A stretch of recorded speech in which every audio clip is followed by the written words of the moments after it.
The patient is presenting with symptoms of epoxyeicosatrienoic acid, myopericarditis, and Naylor's disease. What's your diagnosis, team? Based on these symptoms, it could be myocardial infarction or even myocarditis. I think it might be a case of pericardial effusion with those symptoms.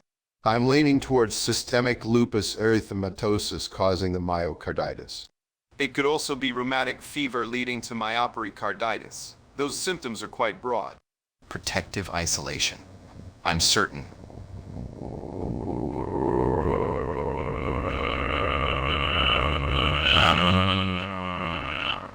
But that's a risky procedure, Ox. Are you sure that's the right call? I didn't ask for your opinion, Gary. It's my patient and my decision. Now, move. Let's get ready, team. We have a life to save. I trust your judgment, Hawks. Let's do this. All right, let's focus and get this operation started. We have a patient counting on us. I can't believe you're questioning my judgment, Tracy. I've been doing this for years. I know what I'm doing. I understand that, Hawks, but we have to consider all possibilities. Hartman's operation is risky, especially without concrete evidence of protective isolation. Concrete evidence. I don't need concrete evidence. I can feel it in my gut that this is what the patient needs. Your gut feeling has led to mistakes before, Hawks. Remember last year's incident with the misdiagnosis? That was an isolated case. This is different. I know this patient. I've seen the symptoms before. Trust me, Tracy.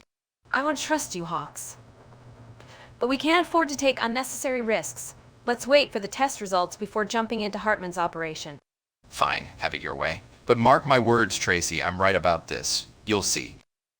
Leslie, I just checked on the patient and his condition is critical. The Hartman's operation didn't work as we expected for protective isolation. Oh no, that's concerning. We need to act fast to stabilize him. Let's give him the necessary treatment. I agree, but we also need to inform Hawks about this. He needs to know that our initial approach didn't yield the expected results. I understand your concern, Frank, but right now our priority should be the patient's well-being. We can discuss how to communicate this with Hawks later. You're right, Leslie. Let's focus on saving our patient first. We'll figure out how to approach Hawks once we stabilize him. What in the world were you thinking? You nearly killed our patient with the wrong Hartman's operation area misdiagnosis. I thought it was a clear case of appendicitis. I still believe that was the right call. No way. It had to be diverticulitis. I stand by my diagnosis. I agree with Leslie. Diverticulitis made more sense based on the symptoms. I have to disagree. I was leaning towards inflammatory bowel disease. It seemed more fitting. You all are a bunch of incompetent fools. You couldn't diagnose your way out of a paper bag? Come on, Hawks. We did what we thought was best at the time. We can't always be right. Mistakes happen in medicine. We will learn from this and be better for the next case, Hawks. I agree. We will work harder to avoid such mistakes in the future. I don't want to hear your excuses. You better get your act together, or else I'll find a new team that actually knows what they're doing. I'm out of here. So, how's everything going with your family, Johnson? Oh, you know, same old. Kids keeping me busy like always. That's nice. Must be good to have that balance between work and family. Yeah, it's a challenge sometimes, but it's worth it. How about you, Hawks? Any exciting cases lately? Actually, yeah, I've been working on this really puzzling case. The symptoms are so unusual, but I can't seem to figure out the root cause. That sounds tough, but I'm sure you'll crack it. You always do. Wait a minute. I think I've got it. Johnson, I have to go. Thanks for the chat. See you later. Oh, okay. Good luck, Hawks. Sorry for barging in, but we need to reconsider protective isolation protocols. Hawks, are you out of your mind? You can't just waltz in here without proper gear. Seriously, this is so reckless. You're putting everyone at risk. Protective isolation was a mistake.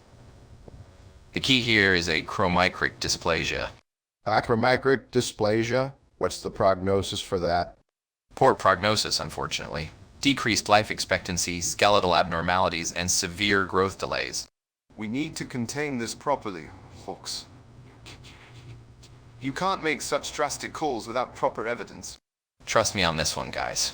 We need to act fast and with precision. Thanks, Tracy. Glad we finally got the right diagnosis for the patient. It was a team effort, Hawks. Well, maybe if my team wasn't full of incompetent doctors, we wouldn't have wasted so much time. Hold on, Hawks. You were the one who initially diagnosed the patient incorrectly. I mean, my team and I were just following each other's lead. That's no excuse, Hawks. You need to take responsibility for your mistakes. Stands up, abruptly. I don't have time for this. You're going off.